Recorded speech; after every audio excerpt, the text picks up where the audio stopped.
Thank you.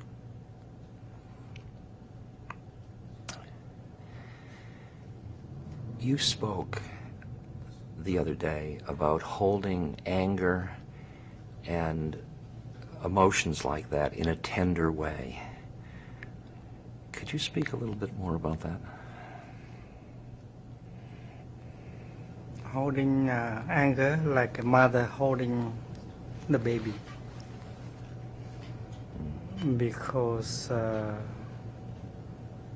loving kindness is us, but anger is also us. Also us. So one part of us taking good care of another part. Anger is a kind of energy that comes from ourselves, and loving kindness or mindfulness is also another kind of energy.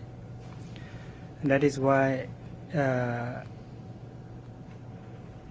we should know that every time the energy of anger is there, we should invite the energy of mindfulness to be there in order to take care of anger. And the vehicle to do that could be just 3 breaths. Yeah, mindful breathing. And it's better that we nourish mindfulness by continuous breathing mindfully. If you are continuously breathing mindfully, then you wouldn't experience that other energy as solid, like anger. When you breathe mindfully, you are not ignoring anger. In fact, you are mindful also of your anger. You are practically taking care of your anger. Breathing in, I know I am angry. Breathing out, I am taking good care of my anger. Therefore, the practice is called mindfulness of anger. Mindfulness of breathing, and breathing in order to be aware of your anger and to embrace your anger with the energy of mindfulness.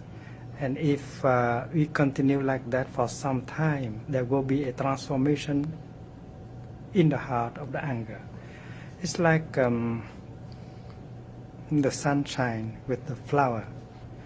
In the morning, the flowers are not open yet, but the sunshine continue to visit, to shine upon the flower. And the sunshine is not only circulating around the flower, it is penetrating deeply into the flowers. And then if the sunshine continue like that for a few hours, and then the flower has to open herself to the sunshine. Our anger is a kind of flower that needs the care of the sunshine, namely mindfulness. Many people who are activists whose heart hurts because of the pain of injustice or pain to the environment often say to me that the attempt to be mindful of one's anger and hold it tenderly will dissipate the energy of the anger that they use for social action. Would you talk about that issue? The energy of anger may be a source of energy, but when you use anger as energy, there may be danger, because when you are angry, you are not lucid.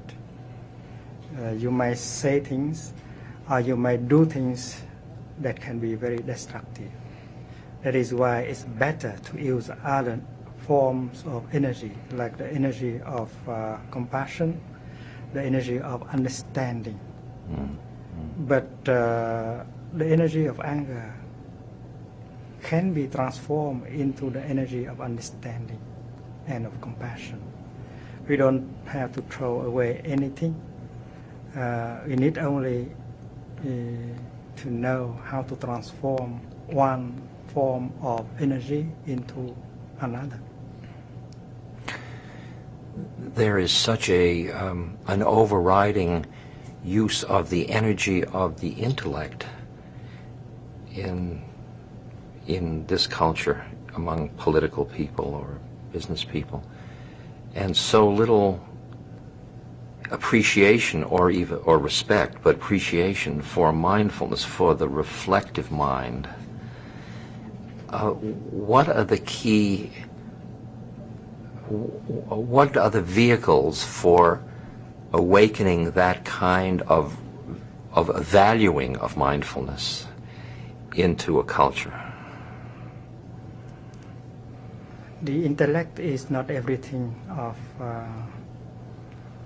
our being.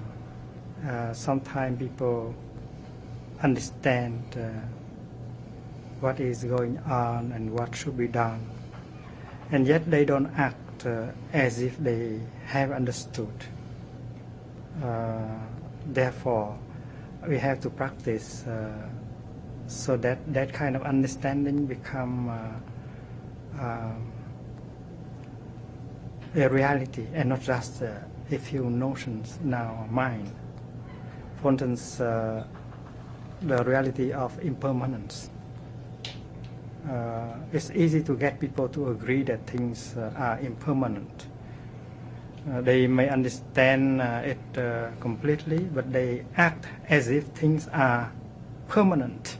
Including themselves. Yeah. Yes. And if they are able to keep alive the insight of impermanence in them, and then they would not do the things that will destroy themselves and destroy the other people. They would do whatever they can do in order to make happy themselves and the other person. Like many people cry and suffer when the person they love disappear or left them. Sure. But while they are still alive, they were still alive and live close to them, they did not treasure. They No. did not do what should have been done in order to make that person happy. So the insight of impermanence should be nourished in our daily life, and that is why we do not need impermanence as a notion, but as a samadhi, a concentration. You live your daily life in such a way that the insight of impermanence is there, always with you. That's partly because of being in the present moment. Yes. In which each thing then, it's a new moment and a new moment and a new moment. Yes. Yeah. When you are mindful, you touch deeply which is there and who is there, because mindfulness is the capacity of being there in the present moment. And once you are there, you live deeply that moment of your life, and then you can see deeply into the heart of the reality of what is there, including the nature of impermanence, the nature of interbeing, the nature of non-self.